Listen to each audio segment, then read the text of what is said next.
Olá pessoas eternas, sejam bem-vindos ao canal Segredos Eternos, e no vídeo de hoje nós vamos fazer a resenha do livro Testando o Sobrenatural do autor Rick Renner. Basicamente você no vídeo de hoje vai entender como uma revelação, como um novo ensino, uma visão ou um sonho provém ou não de Deus. Então você, como sendo cristão, você tem que ter maturidade em relação a saber discernir aquilo que vem de Deus ou que não vem de Deus. Então sejam bem-vindos ao canal Segredos Eternos e vamos ao vídeo logo após a vinheta.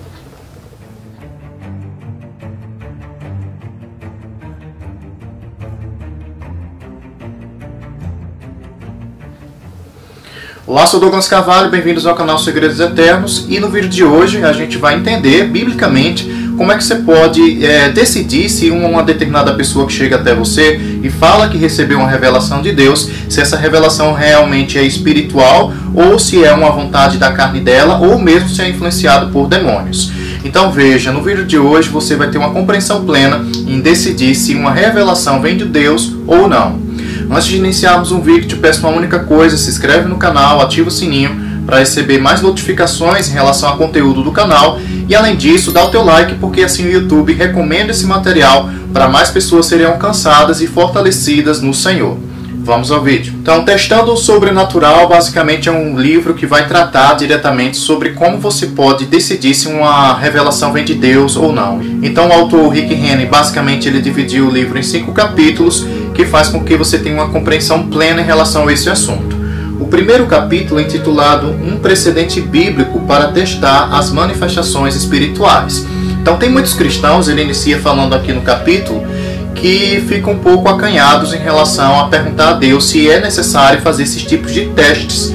Mas ele coloca aqui e elogia inclusive um dos posicionamentos de uma das igrejas lá em Apocalipse, no qual o Senhor elogia essa igreja por discernir, por testar falsos apóstolos, para saber discernir se aqueles apóstolos eles vinham ou não de Deus mesmo.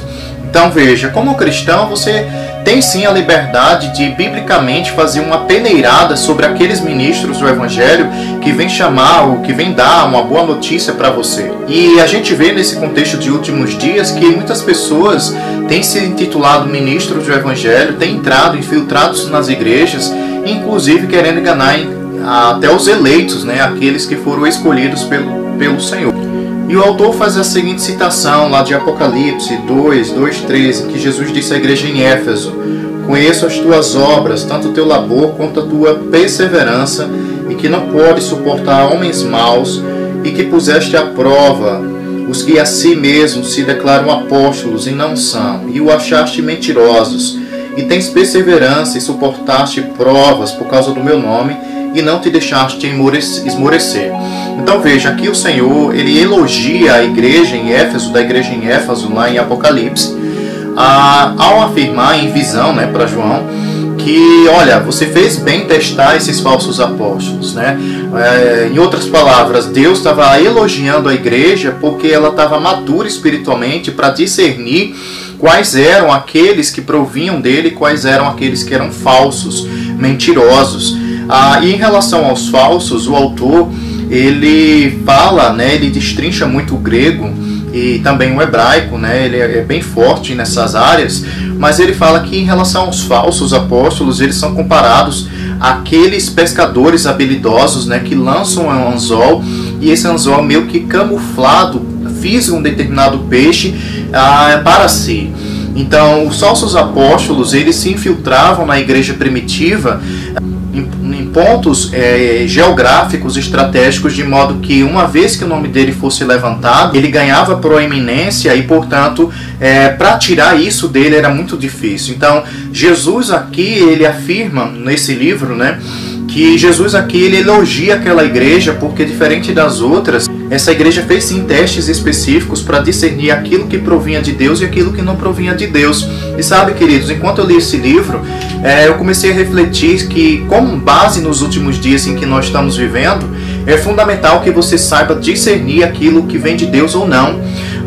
E inclusive, mesmo operando dentro de uma igreja, né, com poderes sobrenaturais, o próprio diabo, ele fala aqui nesse capítulo, se o próprio diabo transfigura-se como um anjo de luz, o que dirá influenciar falsos ministros, de modo que até a própria igreja acredite que aquele ministro provém de Deus, realmente.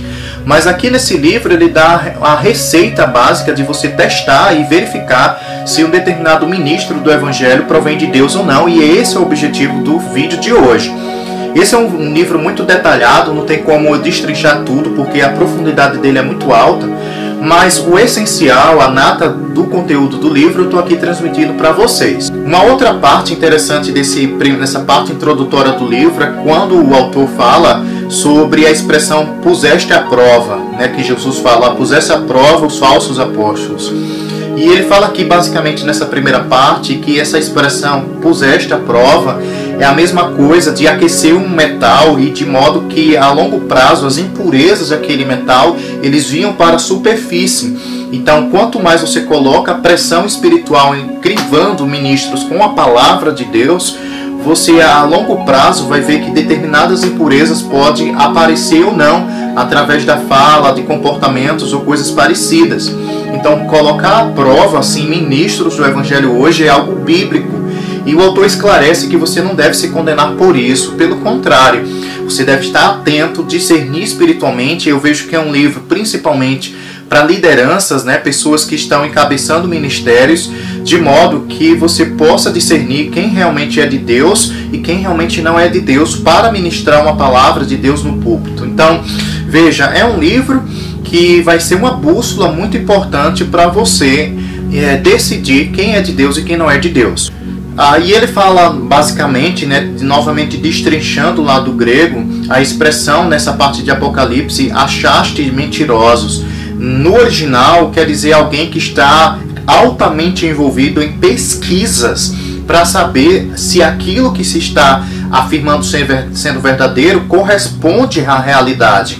Então, quando se fala que achastes mentirosos esses falsos apóstolos, foi um esforço muito grande que os efésios fizeram para identificá-los e, portanto, confrontá-los. Então, veja, é um processo necessário, principalmente nos últimos dias que a igreja está vivendo hoje, e que o autor esclarece que o próprio Senhor Jesus Cristo elogiou esses crentes, esses cristãos lá em Éfeso, porque eles não eram otários, não eram alguém ingênuos, alguém que estavam sendo levados por qualquer tipo de líder ou coisa parecida. Pelo contrário, eram pessoas astutas, pessoas que sabiam discernir aquilo que vinha de Deus ou não, e que era necessário sim fazer esses testes espirituais para que primeiro preservasse a congregação e primeiro preservasse a sã doutrina de Jesus Cristo, aquilo que foi ensinado primordialmente à igreja. E ele fala que devido à região estratégica, né, que a igreja em Éfeso se localizava lá na Ásia naquele tempo,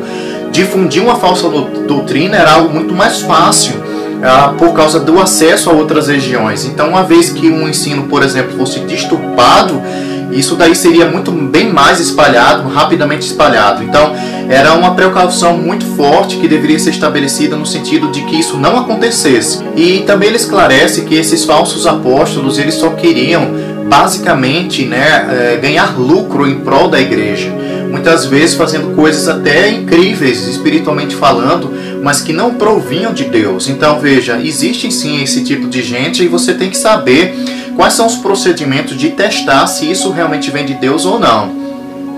E aí ele conclui esse primeiro capítulo afirmando categoricamente que é sim necessário testar se determinados homens ou mulheres de Deus são apóstolos enviados pelo Senhor. Em outras palavras, ele fala lá de 1 João, capítulo 4, versículo 1, em que fala sobre provar os espíritos. Provar os espíritos, no original, quer dizer teste os espíritos. Veja se eles provêm de Deus ou não. Então, em outras palavras, a gente entende que cada ser humano é um espírito, possui uma alma e habita em um corpo. Então, quando você faz o teste espiritual de saber se um determinado ministro vem ou não de Deus, essa é a plena vontade de Deus para a sua vida. E Deus não tem interesse que o povo dele seja controlado por alguém, né, que vem com outro tipo de ensinamento e você vai com ele por causa da influência dele. Você deve ser influenciado pela palavra. Então veja, é um tipo de capítulo introdutório que tira uma dúvida muito essencial da maior parte do corpo de Cristo, de que muita gente se sente condenada quando começa a buscar nas escrituras e comparar aquilo que os ministros estão falando e se confirma ou não as escrituras. Você tem por direito e dever de fazer isso. Pelo contrário, ele te exorta a fazer isso, inclusive com a sua própria liderança, né? Na tua igreja local. Você tem por direito de conferir nas escrituras se aquilo que está sendo ensinado, pregado, corresponde exatamente àquilo que corresponde à Bíblia. Tudo que estiver fora das escrituras, você não pode de modo algum absorver isso. Pelo contrário, você tem que repudiar. Por quê? Porque a palavra de Deus é a luz para a tua vida. A palavra de Deus é a única capaz de te dar um norte específico. Então, quando você vê isso no contexto de igreja, seja você visitando uma outra congregação, uma outra denominação, verifica se aquele ministro ele é portador de uma mensagem do Espírito Santo, no sentido de que se ele quer ou não manipular o povo para adquirir dinheiro, por exemplo. E aí ele conclui esse primeiro capítulo com 4 perguntas básicas que em cada capítulo posterior ele começa a responder. Para você saber se um determinado sonho, revelação, visão vem realmente de Deus ou não, você tem que fazer 4 perguntas básicas. São as seguintes: como a experiência foi recebida? Qual é o conteúdo? Qual é o fruto dela em longo prazo? Quem é glorificado com isso? Então, se você consegue responder essas 4 perguntas, você já está blindado e, portanto, apto a filtrar qualquer ministro do Evangelho que se intitule ministro do Evangelho genuíno. Então, veja, é um livro, uma ferramenta poderosa, eu diria que é uma bússola que te orienta a saber se você está sendo enganado ou não. Então, o capítulo 2 é intitulado Como a Experiência Foi Recebida. Nesse capítulo, ele começa a exortar você a discernir se aquela fonte de inspiração veio de Deus, veio da imaginação humana ou veio de influência, inclusive, demoníaca. Porque existem, sim, hoje doutrinas de demônios. E um dos modos principais de você avaliar a procedência de um conteúdo divino, se saber realmente se ele é divino ou não, é a procedência, o modo que ele veio até você. E um dos pontos chaves que ele enfatiza aqui nesse capítulo, para discernir se uma determinada mensagem, o conteúdo dela vem realmente de Deus ou não, é que o padrão bíblico principal é: Deus tem a iniciativa de trazer uma mensagem, seja visão, sonho ou revelação, para o ser humano. Nunca é o inverso. Ou seja, nunca é o ser humano querendo atiçar o mundo espiritual para receber algo novo quando ele bem entender. Não, ele fala enfaticamente que o padrão bíblico sempre é a iniciativa de Deus quando ele quer, onde ele quer e usando quem ele quer. E ele enfatiza isso, queridos, mostrando as escrituras e exortando ao povo a saber discernir esse ponto básico e fundamental nas escrituras. Ele dá inclusive alguns exemplos que eu quero ler aqui para você. Em Atos 9, 3, 7 diz o seguinte: seguindo ele a estrada fora, falando de Paulo, aproximando-se de Damasco, subitamente uma luz do céu brilhou ao seu redor, e caindo por terra ouviu uma voz que lhe dizia: Saulo, Saulo, por que me persegues? Ele perguntou: quem és tu, Senhor? E a resposta foi: eu sou Jesus, a quem tu persegues. Mas levanta-te e entra na cidade, onde te dirão que te convém fazer. Os seus companheiros de viagem pararam emudecidos, ouvindo a voz, não vendo contudo ninguém. Então veja, nessa situação, você vê que a iniciativa foi de Deus. Paulo não estava buscando uma voz, uma visão, uma revelação, mas o padrão bíblico é: Deus tem iniciativa e ele alcança o homem. Aqui no caso de Paulo, foi na dimensão visual e na visão auditiva. E nos demais, foi na dimensão simplesmente e exclusivamente auditiva. Então a iniciativa é de Deus, conforme o bel prazer dele. Ele fala lá de Atos 26 também, né, no qual você tem mais detalhes sobre a ocorrência dessa iniciativa de Deus em relação a encontrar ele, né, e ele caiu por terra porque teve uma surpresa, né, de ter aquela visão, ter aquela voz falando com ele. Mas ele também fala, por exemplo, a questão de Ananias, no qual Deus, novamente, no mesmo padrão bíblico de ter iniciativa de se comunicar com o ser humano, aconteceu o seguinte: ora, havia em Damasco um discípulo chamado Ananias. Disse-lhe o Senhor numa visão: Ananias, ao que respondeu-lhe: eis-me aqui, Senhor.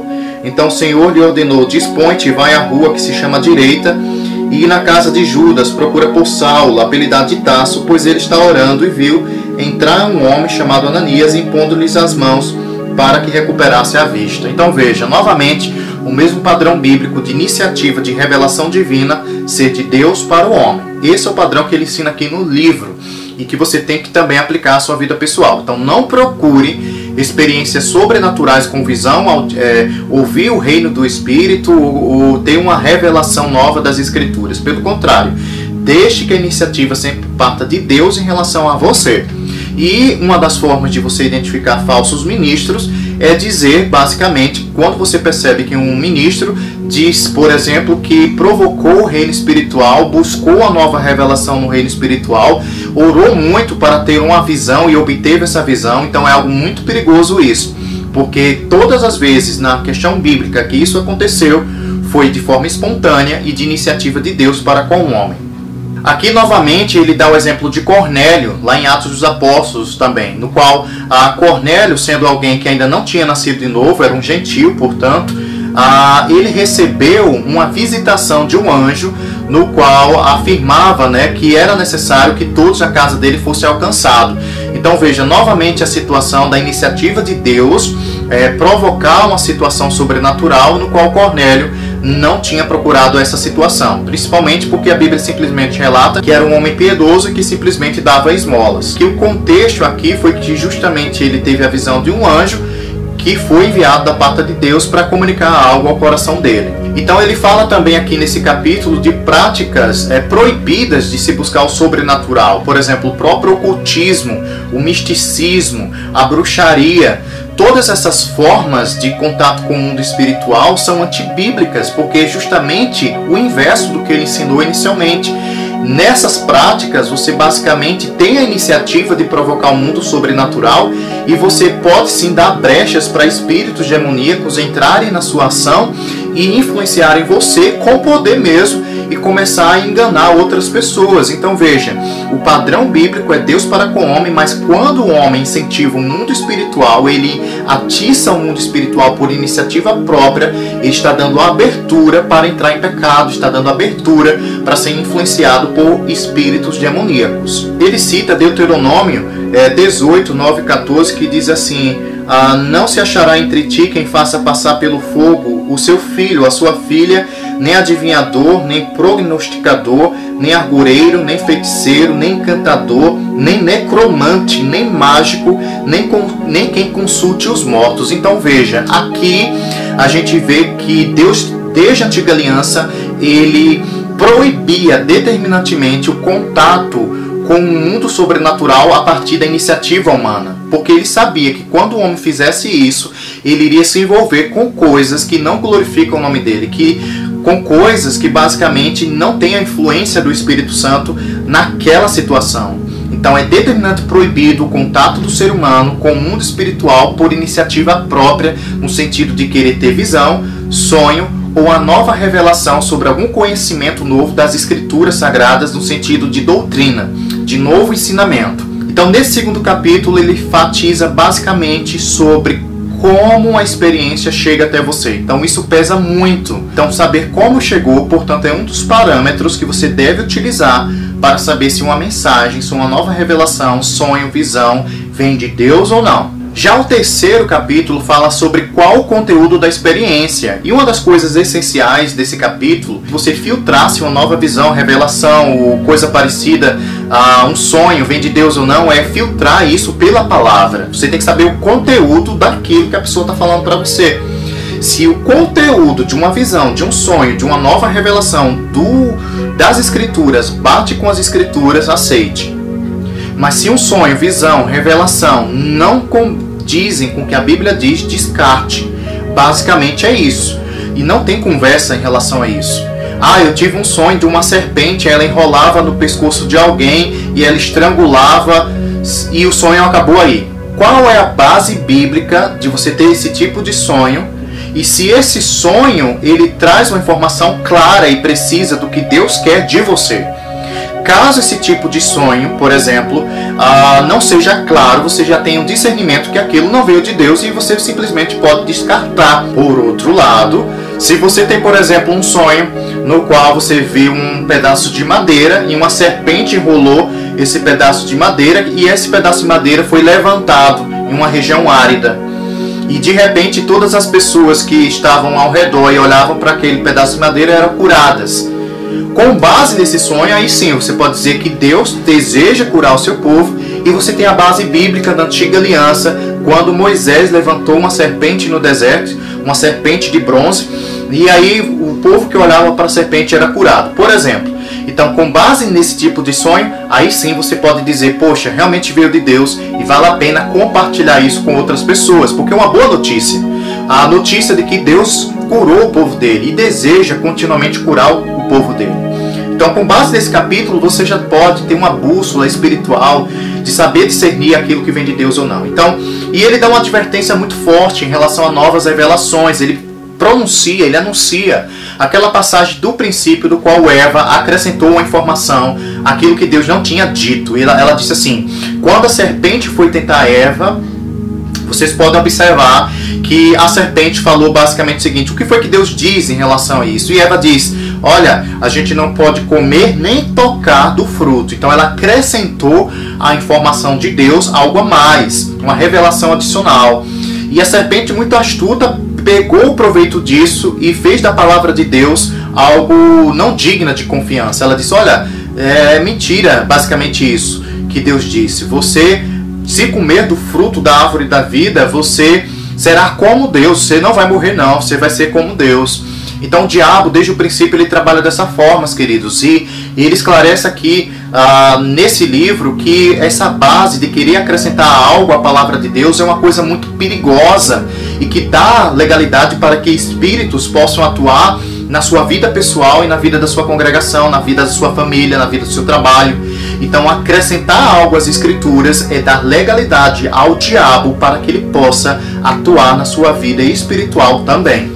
Ele também fala no livro sobre a situação dos gnósticos. Gnósticos, no original, são amantes de conhecimento, aqueles que lidam com conhecimento. Então, nos períodos bíblicos, naquele tempo, tinha muita gente que se levantava com novas revelações e ele adverte para tenha cuidado em relação ao conteúdo do que a mensagem está trazendo, uma nova revelação, um novo ensino sobre a Bíblia, porque os gnósticos, os amantes do conhecimento, eram pessoas que se mostravam com conhecimento superior e que era acessível apenas a poucas pessoas, quando a palavra de Deus deve estar acessível a todos. Então, toda vez na história da humanidade que você viu que a palavra de Deus ficou retida com pouco número de pessoas, você vê que um espírito, uma entidade começou a governar aquele estilo de gente para governar as outras pessoas. Então a palavra de Deus, ela é luz e ela deve ser acessível para todos. Outra passagem interessante é quando ele fala a Timóteo, de apóstolo Paulo falando a Timóteo, toma cuidado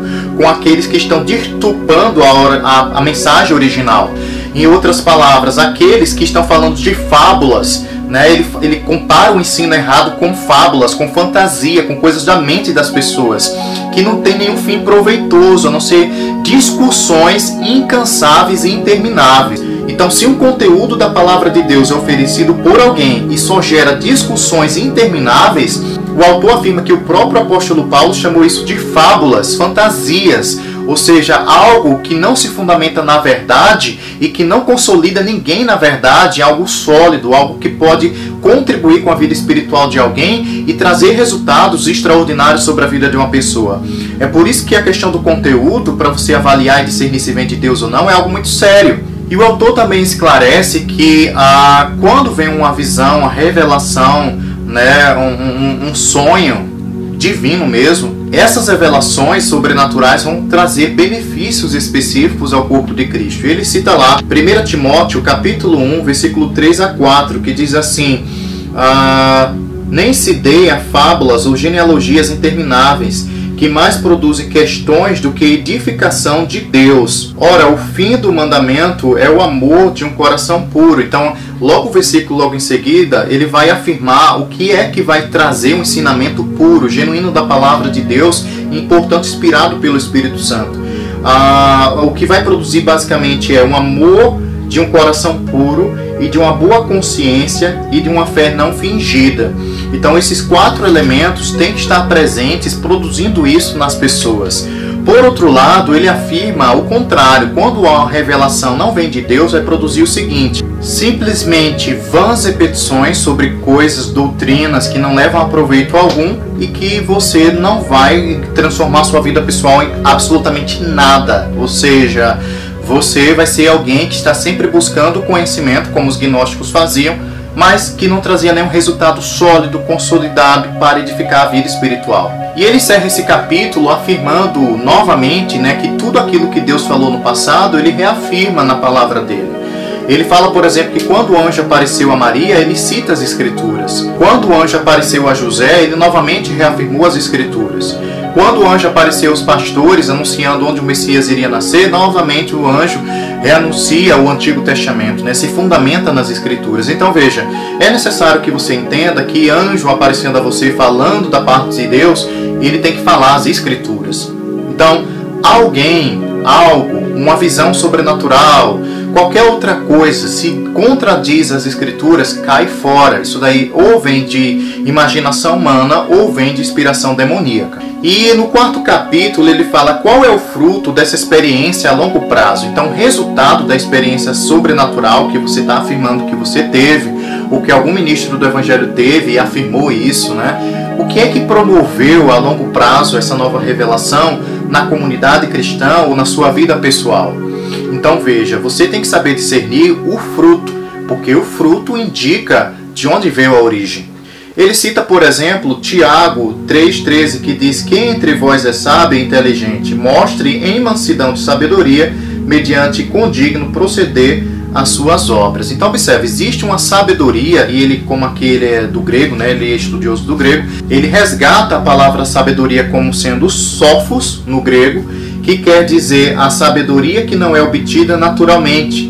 Trata-se de uma percepção especial adquirida por revelação. Então veja, até em termos de ensino da palavra de Deus ou pregação, existe um nível de sabedoria que é além da natural, aquela que veio inspirada diretamente pelo Espírito de Deus. Mas com base nisso, você pode sim entender que existem determinadas doutrinas, ensinamentos que vêm de outra natureza, que ele inclusive fala que o próprio Tiago esclarece nessa carta que ele escreveu à igreja. Então veja, o oposto de tudo isso é produzir coisas más, que ele esclarece como sendo as seguintes: se pelo contrário tendes em vosso coração inveja, amargura e sentimento faccioso, nem vos glorieis disso, nem mitais contra a verdade. Então veja, o fruto dessa sabedoria falsa, de uma sabedoria que não é divina, produz só coisas ruins, malignas, inveja, competição, coisas do tipo, coisas que não glorificam a Deus. Então esse é um dos filtros que você também pode utilizar para saber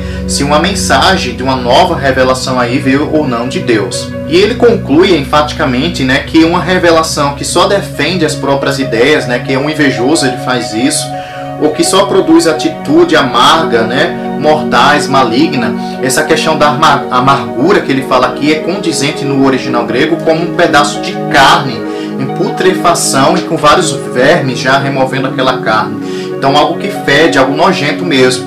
Então resultado desse tipo de gente que vem com novas inspirações espirituais, afirmando que foi Deus que disse, mas apenas para levantar o próprio entendimento dele, próprio conhecimento dele, para glorificar a si mesmo, é comparado a um pedaço de carne em putrefação com vermes envolvendo aquele pedaço de carne. Então, veja, existe um contraste muito grande quando a sabedoria vem de Deus e quando a sabedoria vem de animal. Ela é animalesca, portanto, mental, almática. A questão animal que ele trata aqui no livro, né, de uma sabedoria terrena, ela é almática, ela busca o bel prazer, ela busca se exaltar.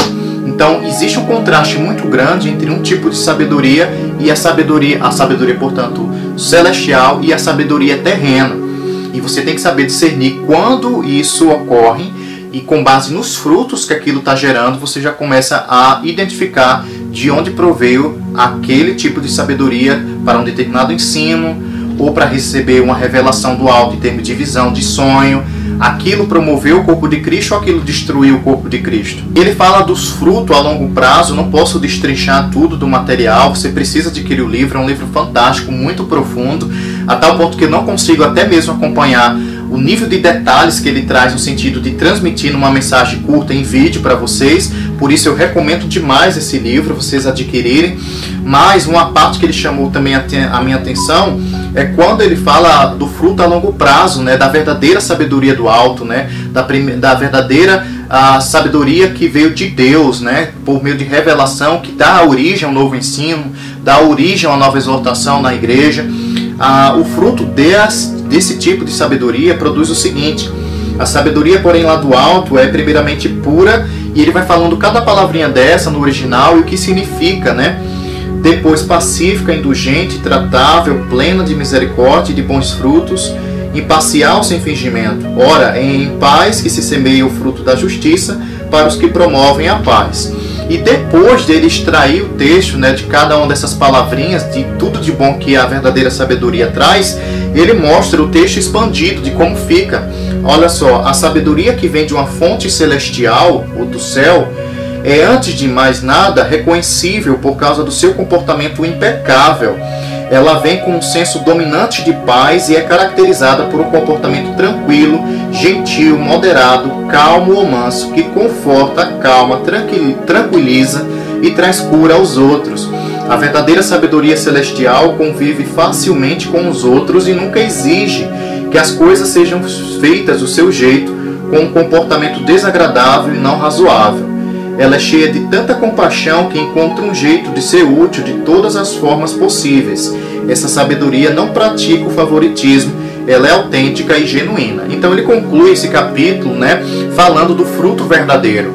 E é isso que você precisa ter em mente. Se aquela revelação traz todos esses benefícios dessa última passagem que eu acabei de ler para você, ponto positivo, é ministro do Evangelho, pode confiar, porque você está indo no local certo, confiando na pessoa certa, e essa pessoa, com certeza, o Senhor está com ela. E o último capítulo, queridos, é intitulado A Quem Essa Experiência Glorifica. E aí é o ponto-chave de tudo.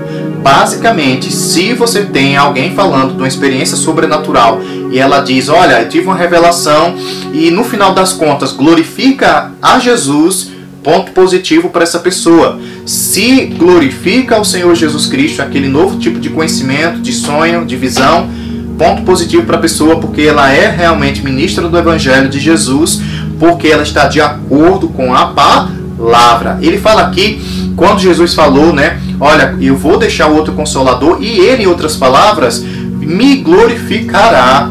Em outras palavras, o próprio Jesus dá uma pista de você identificar se alguém provém dele ou não. Aquele que está com o Espírito de Deus não fala por si mesmo. Aquele que possui o Espírito de Deus vai sempre querer glorificar o nome de Jesus Cristo de alguma forma. Por quê? Porque o Espírito de Deus não se contradiz. Quando o Espírito é de Jesus, o Espírito Santo, portanto, glorifica, atribui glória, atribui honra àquele que é o Criador de todas as coisas, ao Senhor Jesus. Então, essas já foram as 4 pistas que vocês utilizam para identificar se algo realmente veio de Deus ou não. Mas, basicamente, esse livro realmente ele veio contribuir, somar muito, né, para a minha vida espiritual. Após a leitura, eu pude compreender mais aprofundadamente, né, sobre, principalmente, devido a ele trazer as palavras do grego, um trabalho um pouco árduo, e por isso que é necessário vocês adquirirem o material para ter acesso, portanto, a esses detalhes minuciosos. Mas a essência da mensagem, queridos, é a gente, nesses últimos dias, principalmente, que gente querem se aproveitar de finanças das outras, querem tirar algum proveito da Igreja de Cristo. O próprio Senhor, ele, no livro, ele foi enfático muitas vezes sobre isso. Ele detesta esse tipo de atitude e elogiou, inclusive, os Efésios, né, em revelação a João lá em Apocalipse, dizendo, olha, vocês fizeram bem em discernir e expulsar do meio de vocês falsos apóstolos. Então a gente viu aqui durante a resenha do livro que Rick Renner ele trata inclusive sobre falsos mestres com falsos ensinamentos, inclusive distorpando a mensagem original, uma mensagem cheia de graça. No próprio livro ele fala sobre esses mestres querendo instituir novamente a lei no lugar da graça. Então são essas coisas pontuais que aparentemente são bestas, né, que pode fazer com que alguém tropece, e isso não é vontade de Deus. A vontade de Deus é que o pleno conhecimento da verdade chegue até você.